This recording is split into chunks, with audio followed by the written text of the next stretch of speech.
You're listening to When the Lies Began. Welcome to the deep dive. Today we need to tackle some extremely difficult material. We're going to very carefully trace the timeline, the events leading up to, and then immediately following the murder of Sam Nordquist. He was a 24-year-old black transgender man. His life was taken, just horribly taken, in New York State back in February 2025. Our goal here is really a move beyond that initial shock, and establish a clear, though very unsettling chronology. We want to show how this persistent, calculated web of lies and denials initially hid the horrific truth, the truth about the prolonged torture that Sam endured. Yeah, and that element of time. Yeah. The sheer duration of the abuse and the sustained deceit used to cover it all up. That's really the central, devastating point of this deep dive. We're going to guide you through the emotional arc here, starting with the shock of, sudden disappearance, then moving into the suspicion raised by the denials, the immediate denials from the assailants, leading then to the, frankly, profound revelation of months of calculated abuse, and finally ending with some reflection on the systemic context that kind of allowed this tragedy to happen. And Sam's story, it didn't start in New York. It started far away in Minnesota. That's right. Sam Nordquist was born in June of 2000. His family remembers him as just deeply loved, a really charismatic person, a cherished member of the LGBTQ plus family back home. Then in September 2024, he made a huge decision, a life-altering one, really. He traveled from Minnesota all the way to the Finger Lakes region in upstate New York. And why? The sources indicate he went there pursuing a relationship with a woman he'd met online. Looking for connection, maybe stability, a future. That seems to be the motivation. Absolutely. But almost as soon as he got there, things started to go wrong. He was actually scheduled to fly back home in October. October, just a month or so after arriving. Right. But he made the decision to stay longer. He wanted to, work on the relationship, try to salvage it or improve it. And looking back now, that decision, it feels like a terrifying point of no return. And his mother, Linda Nordquist, she noticed the change pretty quickly. You know how it is in close families when communication patterns shift, you feel it? The phone calls home, which apparently had been really frequent, reliable, they started to dwindle significantly. And that was the family's first real concrete red flag, that sense that maybe something deeper than just, relationship troubles was going on. And this is absolutely crucial context the sources reveal. Sam himself recognized the danger. He tried to act on it. He did. When was this? This was back in December 2024, so just a couple of months after he arrived, and importantly, weeks before the situation turned fatal. He actually reached out to the Ontario County Department of Social Services. Wow. Okay. What did he say? He explicitly told them he was trapped in a controlling relationship. He said he missed his family, missed home, and wanted to return to Minnesota. That is deeply disturbing. It means he wasn't just passively sitting in a bad situation. He was actively trying to find a way out, seeking institutional help. Exactly. An institutional lifeline. But despite that recorded plea for help in December, somehow the situation just persisted. It dragged on into the new year. Which brings us then to January 31st, 2025. This date marks the end of the known chronology of contact. Sam's sister, Kayla Nordquist, had the last confirmed conversation with him. And those final words, they're just absolutely haunting in retrospect. Yeah. Sam told his sister, "I love you, and I will call you tomorrow." I will call you tomorrow. And Kayla, maybe she sensed something was really wrong, given the weird communication, the growing distance. She gave him a direct warning back, a sort of desperate plea, maybe. Yeah, she said, "If you don't answer your phone, we're coming to look for you." Like, this is serious now. A clear line in the sand. But that tomorrow, it never came. January 31st, 2025. That's the moment Sam Nordquist's communication with his family just stopped. And it transitions us now into that period where the deception, this web of lies, really took hold, obscuring the horrific truth of his final days and weeks.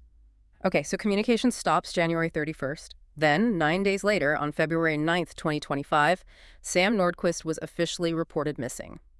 This kicked off a search, but as you said, it was immediately complicated. Complicated by the silence, the contradictions, the outright denials from the people who were physically closest to him. Right, the very people he had traveled across the country to live with. That must have been incredibly difficult for investigators initially, trying to pierce that veil of familiarity. Exactly. The sources consistently confirmed that Sam's assailants were known to him.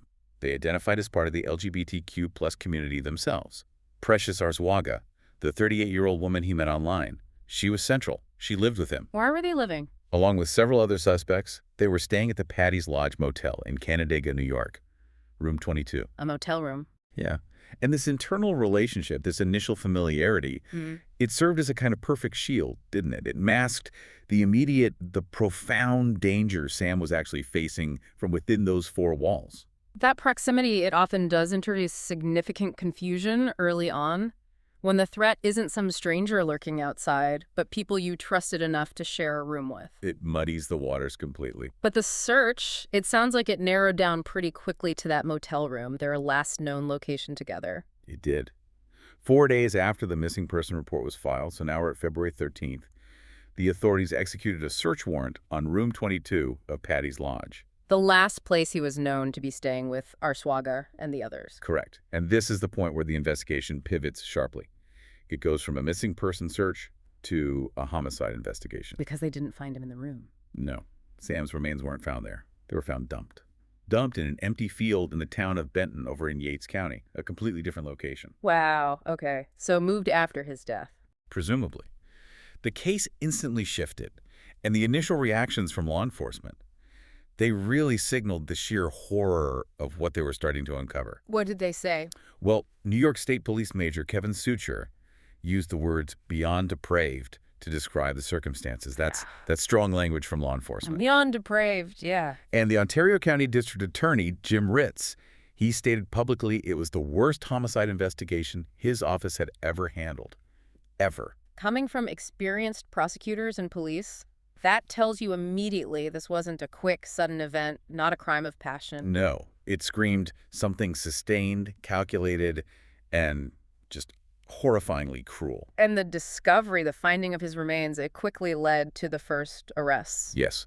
Initial arrests were made, and the charges themselves hinted at that extended duration of abuse we've been talking about. So let's get into those charges. Initially, how many people and what were they charged with? The first wave involved 5 suspects. They were charged with second-degree murder. But significantly, the legal theory pursued was depraved indifference. Okay, depraved indifference. Let's unpack that a bit for listeners. Usually when you hear murder, you think of intent, right? Yeah. Premeditation. What does this specific charge imply? That's a really important distinction. Depraved indifference murder, under New York law, it suggests a profound recklessness towards human life. It implies the perpetrators engaged in conduct that was so incredibly dangerous, so inhumane, and they pursued it with such utter disregard for the victim's life or safety. That it's basically treated as equivalent to intentionally causing death. Exactly. It's like their actions showed an abandonment of any sense of moral or social responsibility. Maybe they didn't have the specific conscious intent to kill him at one single moment, but their prolonged, extremely cruel conduct made his death almost inevitable, and they didn't care. A complete disregard for his suffering, for his survival. Precisely. And as the investigation went deeper, as more of those lies started to unravel, the scope of who was involved widened. Right, the number of arrests grew. It did. It eventually grew to 7 individuals arrested in connection with Sam's death. This included Precious Arswaga's own 21-year-old son, Thomas Eves, and a 29-year-old woman named Kimberly Socha, alongside others. 7 people. In a motel room. Apparently involved in some capacity over time. And the really shocking element here isn't just the number involved, but the timeline the prosecution started to lay out. This is where we get into the duration of the abuse. Yes. This moves so far beyond a single tragic argument or some spontaneous act of violence. Prosecutors allege Sam was subjected to what they called a deeply disturbing pattern of abuse and torture. And crucially, for more than a month. More than a month. When exactly are they saying this period was? Sources vary slightly on the exact start, but the time frame generally discussed stretches from early December 2024. Right around the time he contacted social services. Exactly. Right when he was trying to get help. From then into early February 2025, just before he was reported missing and his body found. Some accounts say January 1st to February 2nd. Either way, we're talking weeks, potentially months. That extended period, it makes that depraved indifference charge feel chillingly appropriate, doesn't it? It wasn't a moment. It was a state of being imposed on him. It really does. And the indictment documents, which we've been able to review information from, they lay out these harrowing details, specific acts that speak to this calculated campaign of control and, frankly, utter dehumanization. What kind of acts are we talking about? It's difficult, but I think it's necessary to understand the reality here. It is. The indictment alleges confinement, forcing him to maintain painful, unnatural positions for long periods, things like kneeling or standing facing a wall. Physical and sexual assault were also part of it. Which is constant physical control and pain. And psychological control, too, through deprivation, systematically denying him basic human needs. The indictment mentions being starved, being dehydrated, denied proper food and water. Stripping him of his physical strength, his personhood, bit by bit. And then there are the acts of degradation. Things prosecutors allege were specifically designed to break him psychologically, to erase his dignity. Okay. The indictment details forced ingestion of bodily waste. He was allegedly fed feces, forced to drink urine, made to chew spit. Oh my God. These are classic, horrific tactics of torture. They're not just about inflicting physical pain. They're about obliterating the victim's sense of self-worth, which explains the horrifying claim that they were, quote, treating him like a dog. Dehumanizing him completely. Utterly. Then there were physical restraints and methods to silence him, to control what he could see or say, covering his face with towels, shirts, other fabric, often using duct tape to secure it. Ensuring not just physical restriction, but isolation. Sensory deprivation. Yes, cutting him off, controlling his entire reality. And we have to mention the specific act that became central later in discussions about motive.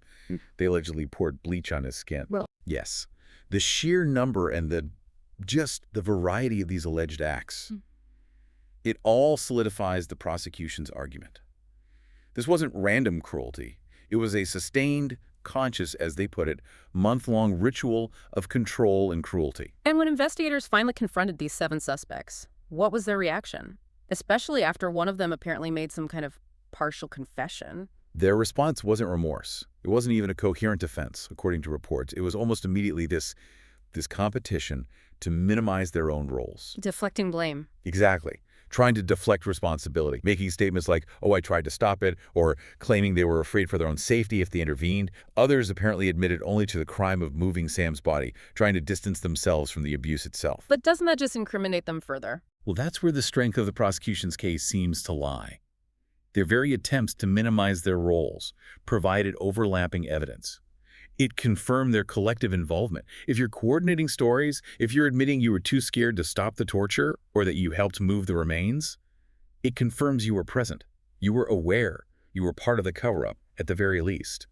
The lies continued even after the discovery, which just solidifies the charges of collective guilt. Their attempts to lie their way out actually trapped them deeper. It seems that way. And compounding all this horror, there's that deeply disturbing detail about children being involved. Right. Precious Arswaga faces additional charges related to that. Yes, coercion charges for allegedly compelling or inducing 2 children aged just 7 and 12 to participate directly in the abuse, specifically in beating Sam Nordquist. 7 and 12 years old. It's sickening, that detail. It speaks to a complete collapse of morality, of empathy within that environment in the motel room. Whether the children were forced or somehow became compliant, the fact that they were exposed to this, used in this premeditated torture, it just reveals the truly toxic and destructive world Sam was trapped inside. It's almost unimaginable. Okay, so with this horrific truth from the indictment now laid bare, we have to shift gears. We need to move into that phase of reflection, address the really challenging legal questions around motive and the community's reaction, which was, well, deeply divided. Yeah, absolutely. And the most immediate point of tension, of contradiction, right after these details came out, was the question of whether this constituted a hate crime. Prosecutors and police quite repeatedly and publicly stated there was no indication, quote unquote, and no evidence that Sam's murder was motivated by hate under New York law. Okay, and under New York law, what's the standard for a hate crime? The law requires showing the crime was committed in whole or in substantial part because of the victim's identity, their race, their gender identity, sexual orientation, etc. It has to be a primary or a substantial motivator. And law enforcement's reasoning for saying it wasn't a hate crime, what was that based on?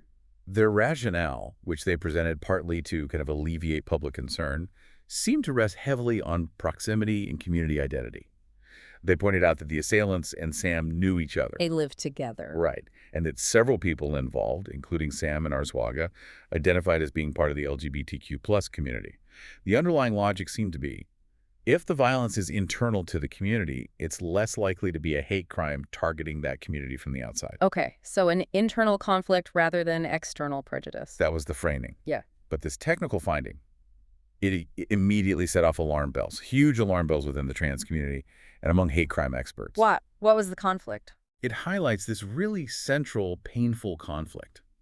Prejudice doesn't just disappear when people share a community label. Barbara Perry, who's leading expert on hate crimes, made this point very clearly. She argued that the identity of the perpetrators, the fact that they might also be LGBTQ+, absolutely does not eliminate transphobia or homophobia or racism as potential motivating factors. Especially, she noted, in cases involving intimate partners or violence within a community. Internalized prejudice is a powerful, destructive force. So people within a group can still hold and act on biases against others within that same group or against specific identities within it. Absolutely. Internalized transphobia, internalized racism. These are well-documented phenomena. Someone might target another person precisely because of their identity, even if they share some broader group affiliation. We have to acknowledge, though, the legal definition in New York is specific. It requires that identity be a substantial motivation. Is it possible law enforcement was being, let's say, technically accurate according to the letter of the law, but maybe missing the bigger picture? That is precisely the core question people started asking. Were they ignoring the obvious symbolic nature of the violence? You mean looking beyond just the physical acts to what they might represent? Exactly. Let's go back to that bleach detail again. Mm-hmm. Pouring bleach, a whitening agent, onto Sam's skin. Yeah. For many observers, particularly those looking at this through the lens of intersectionality, Sam being both black and transgender, that act felt highly suggestive. It didn't seem random. Suggestive of what? Of a racialized motive, a transphobic motive, or possibly both, an attempt to symbolically strip him of his black identity, an attack on his affirmed masculine identity. It elevates the cruelty beyond simple assault into something deeply symbolic, aimed at his very being. Turning the violence into a kind of horrific message. Precisely. And then you have law professor Dean Spade, who brought in this really critical sociological context. He argued that the kind of private, intimate violence Sam suffered feels, in a way, state-sanctioned. State-sanctioned. That's a very strong phrase. What exactly does that mean? It doesn't mean the government literally approved of this murder, obviously. Yeah, not literally approved. It means that the broader political climate, the relentless legislative attacks on trans rights, the constant dehumanizing rhetoric you see in some media and political spheres, all of that creates a systemic environment. An environment where trans lives, and especially the lives of black trans men like Sam, are implicitly treated as, quote, worthless and disposable. So when society, through its laws and its political discourse, signals indifference or even hostility towards a group's existence, It effectively lowers the social cost, the moral barriers, for individuals to commit these extreme acts of private cruelty. It makes it easier for people like Sam's alleged torturers to engage in sustained, calculated violence without feeling the full weight of societal condemnation, because society itself is sending mixed, often negative messages about the value of that person's life. that adds a whole other layer of systemic tragedy to this. And to really understand the danger Sam unknowingly walked into, you mentioned the profiles of the people involved. We should probably touch on that. Yeah, I think it's important context. The group of 7 arrested individuals wasn't just random people. Some had serious criminal histories, which really speaks volumes about the level of vulnerability and risk present in that motel room environment. Who specifically? Well, Toke Patrick Goodwin. He is a registered Level 3 sex offender. Now, for listeners, that designation is critical. Level 3 is the highest risk category. Meaning he's considered the most likely to reoffend. Yes, and requiring the maximum levels community notification because of that assessed risk. His prior convictions included criminal sex acts and sexual abuse involving a victim under the age of 11. That is staggering. To think Sam entered a living situation, likely unaware, where he was exposed to someone designated as the highest risk for sexual violence. It drastically raises the stakes, doesn't it? It paints a picture of extreme vulnerability. And another suspect, Kyle Sage, also had prior convictions, larceny, and disseminating indecent material to a minor.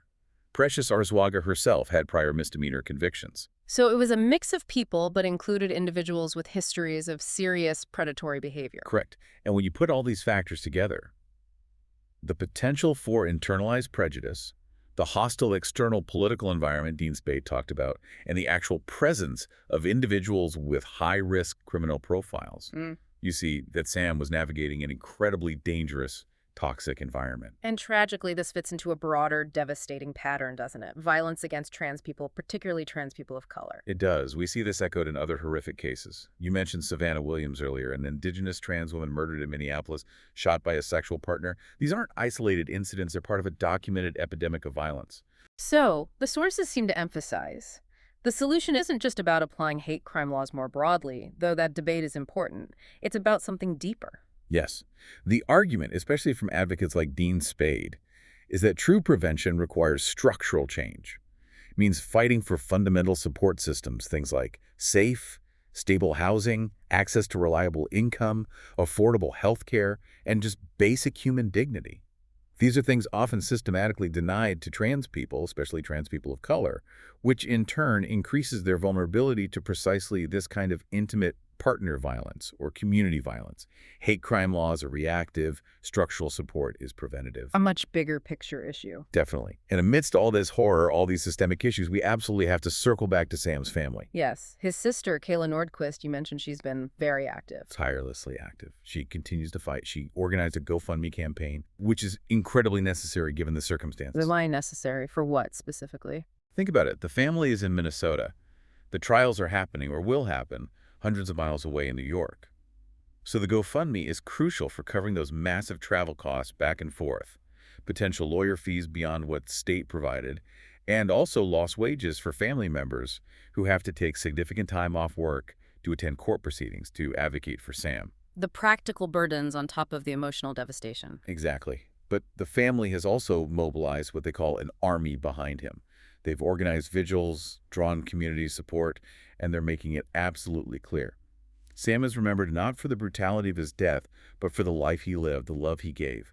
They will not stop fighting for accountability. The strength is incredible. Okay, so where do things stand legally right now, based on the sources we have? Well, as expected, the legal process is ongoing. It's anticipated to be very lengthy, very complex.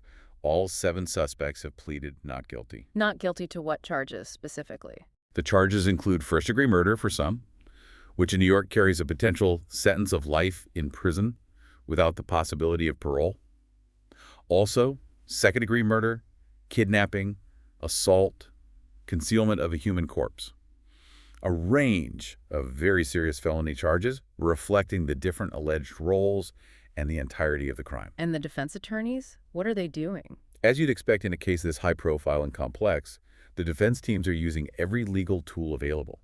There have been motions filed requesting severance. Severance, meaning separate trials for each defendant. Correct. The prosecution generally wants to try them together to show the collective action, the shared depraved indifference. The defense teams want separate trials, likely hoping to isolate their clients, maybe point fingers at others and prevent the jury from seeing that coordinated picture of cruelty. That could significantly change the dynamics of the trials. Absolutely. Severance is a major strategic battleground. There have also been motions arguing the grand jury presentation was somehow defective, trying to get the indictment tossed out altogether, though that's often a long shot. It signals, though, that this legal fight will be protracted, technical, and fought every step of the way. So justice, whatever form it takes, is still a long way off. It seems so. Mm. And that brings us to this really profound kind of agonizing gap we see here. The gap between legal justice and human memory, human understanding. The prosecution is aiming for accountability, seeking the harshest penalties. They've argued in court filings that the defendants tortured Sam to death essentially because they enjoyed it. That's the level of alleged malice. Which is just horrifying to contemplate. It is. And yet, as we reflect on the reality of what Sam endured, the months of starvation, the forced degradation, the constant fear and pain, you realize that no amount of legal jargon, no number of years on a sentence can ever truly capture or soften the reality of that suffering. The law has its language, but it feels inadequate for this. There's a disconnect between the cold legal process and the visceral human horror of it all. Exactly. And that contrast, that feeling of inadequacy, it brings us toward our final provocative thought for you, the listener. The reason Sam's death resonated so deeply, why it sparked such pain and outrage, particularly within the LGBTQ+ community and among allies, is because it forces a really uncomfortable look inward. It holds up a mirror. A mirror to what? A mirror to our collective consciousness, perhaps. It raises the question, how do we, as a broader community, address what some might call the dirt under our own feet? Meaning Meaning the internalized prejudice, The transphobia, the racism, the misogyny that can exist within communities.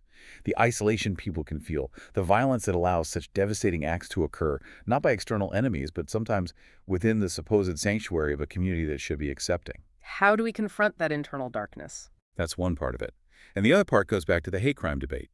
When law enforcement, following the technical letter of the law, repeatedly denies a hate crime charge, even when the violence itself is so symbolically charged with degradation, like the bleach, the dehumanization. Yeah. How does that finding, that technical legal decision, ultimately influence the way society at large views the inherent value and worth of a black trans man's life?